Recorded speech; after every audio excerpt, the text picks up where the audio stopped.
Plus two ഫിസിക്സിലെ ഒന്നാമത്തെ ചാപ്റ്ററിലെ അഞ്ചാമത്തെ ഭാഗം വളരെ ഇമ്പോർട്ടൻ്റ് ആയിട്ടുള്ള ഒരു ടോപ്പിക്കാണ് കൂളംസ് ലോ. പരീക്ഷയ്ക്ക് സ്ഥിരമായിട്ട് ചോദ്യങ്ങൾ ഈ ഭാഗത്തു നിന്നും ഉണ്ടാകാറുണ്ട്.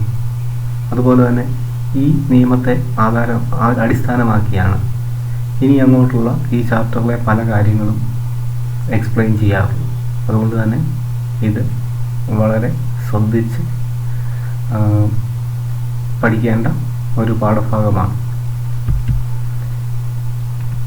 എന്താണ് കൂളംസ് ലോ എന്ന് നോക്കുന്നതിന് മുമ്പായി ഇത് എവിടെയാണ് അപ്ലൈ ചെയ്യുന്നത് എന്ന് നമുക്കൊന്ന് നോക്കാം. രണ്ട്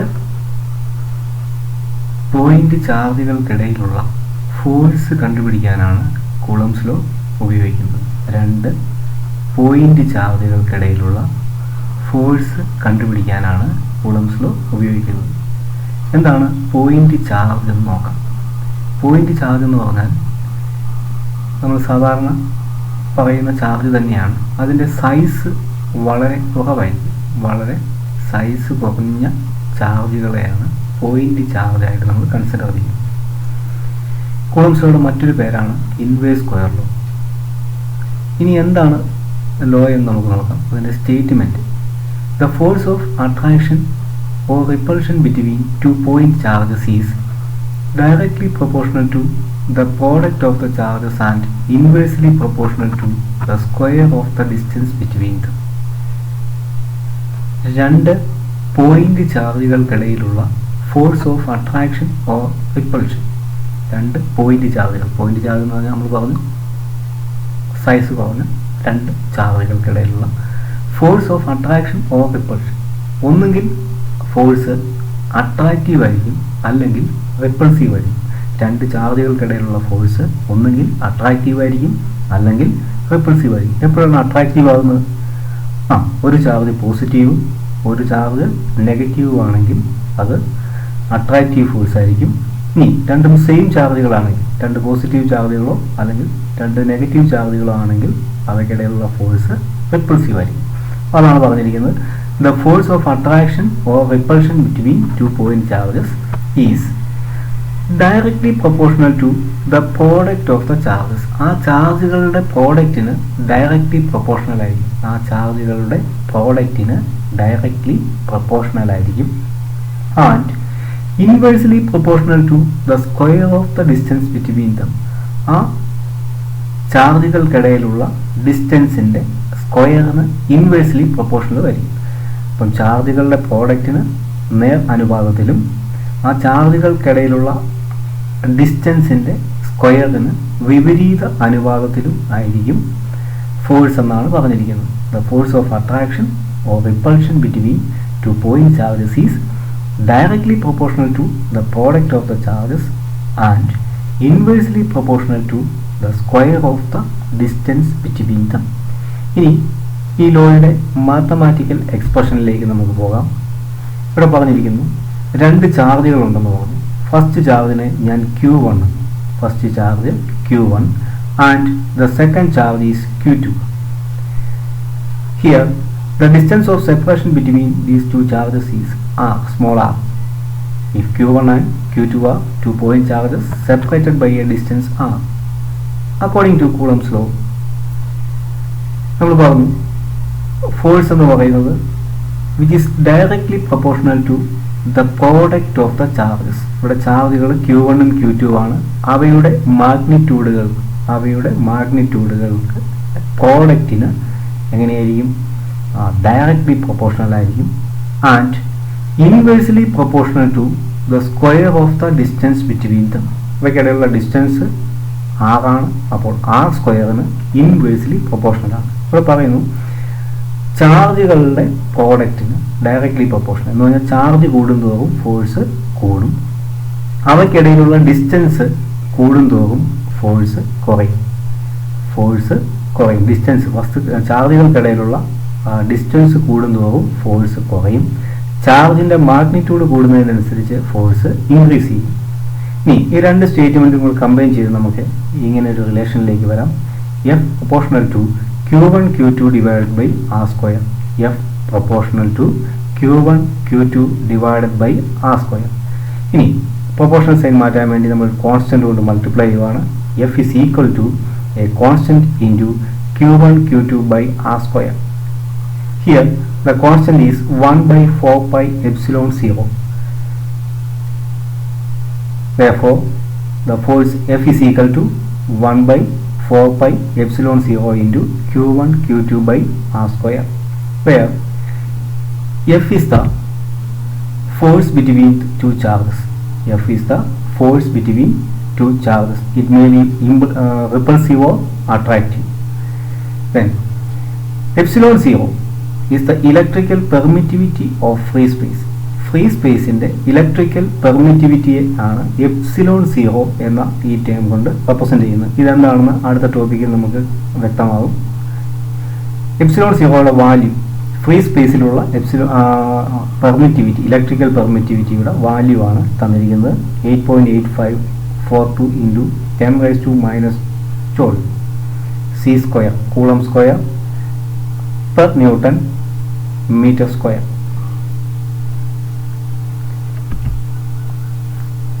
ഇനി നമ്മൾ മുമ്പേ പറഞ്ഞു, ആ കോൺസ്റ്റന്റ് പറഞ്ഞു, പ്രൊപ്പോർഷണൽ സൈൻ മാറ്റാൻ വേണ്ടി നമ്മൾ ഉപയോഗിച്ച കോൺസ്റ്റന്റ് 1 by 4 pi epsilon 0.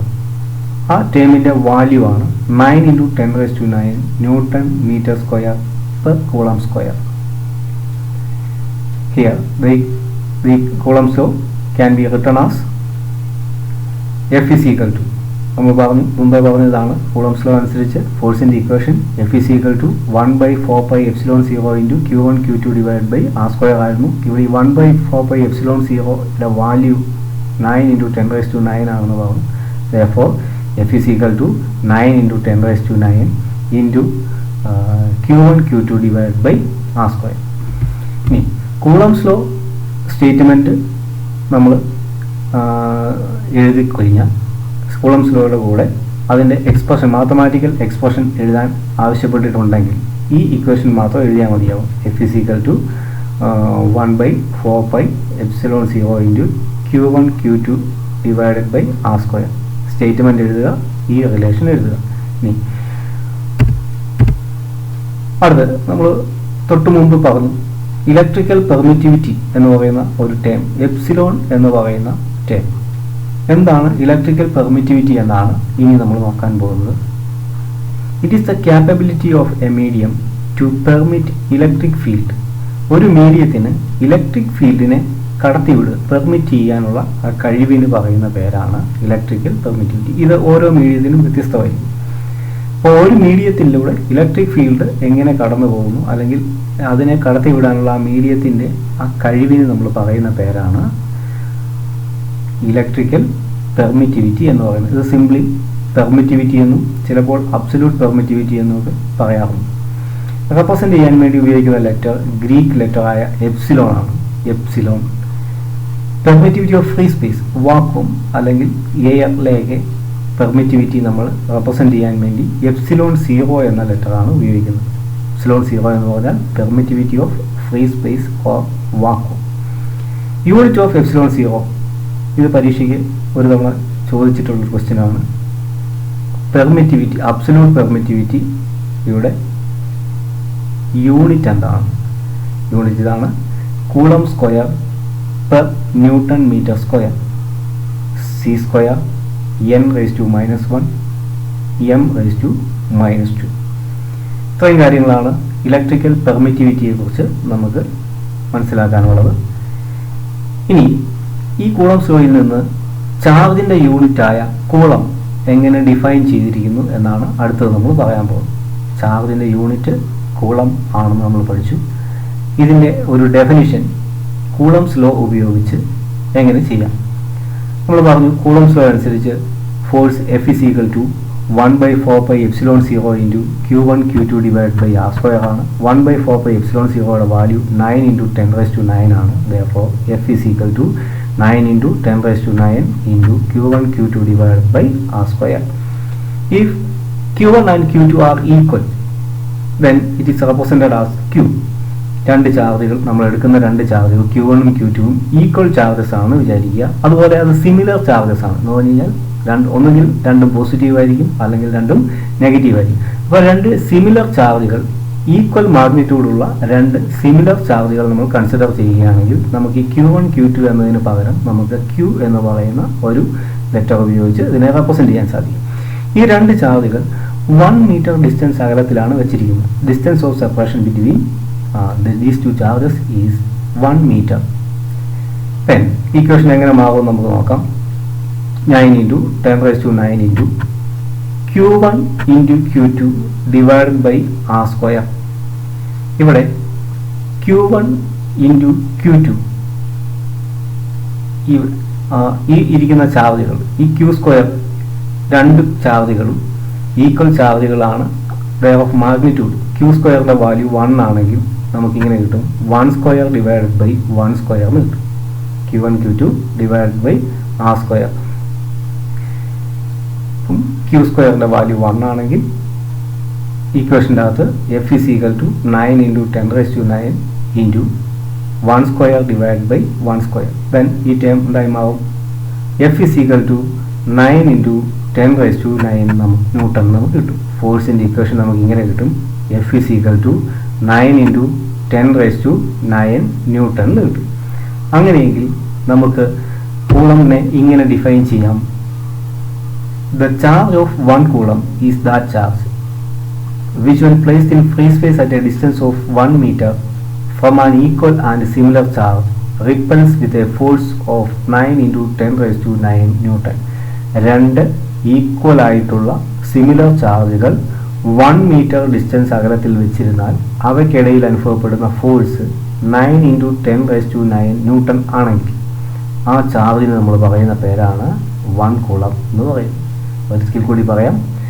രണ്ട് equal and similar charges separated by 1 meter distance. Then the force of repulsion between these two charges is 9 into 10 raised to 9 Newton. That charge is called 1 coulomb charge. എന്തൊക്കെയാണ് കൂളംസിന്റെ significance?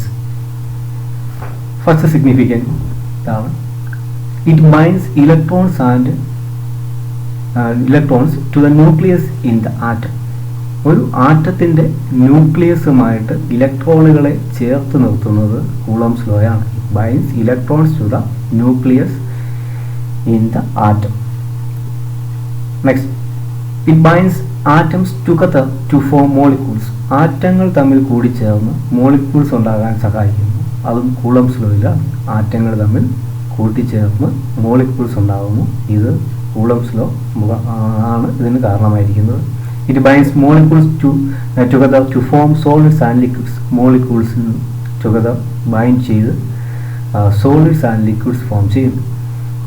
It reveals that electric interaction can be one of attraction or repulsion. രണ്ട് type electric interactions ആണുള്ളത്. നമ്മൾ ചാർജിൻ്റെ പ്രോപ്പർട്ടീസിൻ്റെ അകത്ത് പറഞ്ഞു. Like charges ആണെങ്കിൽ റിപ്പൽ ചെയ്യുന്നു, അൺലൈക്ക് ചാർജസ് ആണെങ്കിൽ അട്രാക്ട് ചെയ്യും. കൂളംസ് ലോയിലും പറയുന്ന ഇതാണ്. The force of attraction or repulsion. രണ്ട് ചാർജുകളാണുള്ളത്. അവയ്ക്കിടയിലുള്ള ഫോഴ്സ് ഒന്നെങ്കിൽ അട്രാക്റ്റീവ് ആയിരിക്കാം അല്ലെങ്കിൽ റിപ്പൾസീവ് ആയിരിക്കാം. ഇത് കൂളംസ് ലോയിൽ പറയും. It reveals that electric force obeys inverse square law. നമ്മൾ കൂളംസ് ലോ പറഞ്ഞപ്പോൾ തന്നെ പറഞ്ഞായിരുന്നു അതിൻ്റെ മറ്റൊരു പേര് ഇൻവേഴ്സ് സ്ക്വയർ ലോയാണ്. അപ്പോൾ ഇൻവേഴ്സ് സ്ക്വയർ ലോ ഒബേ ചെയ്യും. Electric force inverse square law obey ചെയ്യുന്നുവെന്ന് കൂളംസ് ലോ തെളിയിക്കുന്നു. എന്തൊക്കെയാണ് കൂളംസ് ലോയുടെ ലിമിറ്റേഷൻസ് എന്ന് നോക്കാം. Coulomb's law is applicable to point charges only. It is not applicable to large bodies. വലിയ വസ്തുക്കൾ, ചാർജുള്ള വലിയ വസ്തുക്കളിൽ കൂളംസ് ലോ ആപ്ലിക്കബിൾ അല്ല. പോയിന്റ് ചാർജസിൽ മാത്രമേ ഇത് ഫലവത്താവുന്നു. അടുത്ത Coulomb's law force good only for stationary charges. Static ചാർജുകളിൽ മാത്രമേ കൂളംസ് ലോ സാധ്യമാവുന്നുള്ളൂ. രണ്ട് കാര്യങ്ങളാണ്. പോയിന്റ് ചാർജിലും അതുപോലെ സ്റ്റേഷനറി ചാർജുകളിലും മാത്രമേ കൂളംസ് ലോ ഈ രണ്ട് കണ്ടീഷനിൽ മാത്രമേ കൂളംസ് ലോ ഒബേ ചെയ്യുള്ളൂ. അടുത്ത നമുക്ക് പഠിക്കാനുള്ള ടോപ്പിക് റിലേറ്റീവ് പെർമിറ്റിവിറ്റിയാണ്. അടുത്ത ക്ലാസ്സിൽ നമുക്കത് പഠിക്കാം. അപ്പം കൂളംസ് ലോ എന്ന് പറയുന്ന ടോപ്പിക്ക് ഒരിക്കൽ കൂടി കണ്ട് മനസ്സിലാക്കി ഹൃദയസ്ഥമാക്കുക. ഇത് വളരെ ഈ ചാപ്റ്ററിലെ അടിസ്ഥാനമായ ഒരു ഭാഗമാണ്. ഇത് പഠിച്ചാൽ മാത്രമേ മറ്റ് ടോപ്പിക്കുകൾ നമുക്ക് ക്ലിയർ ആവുകയുള്ളൂ. Thank you.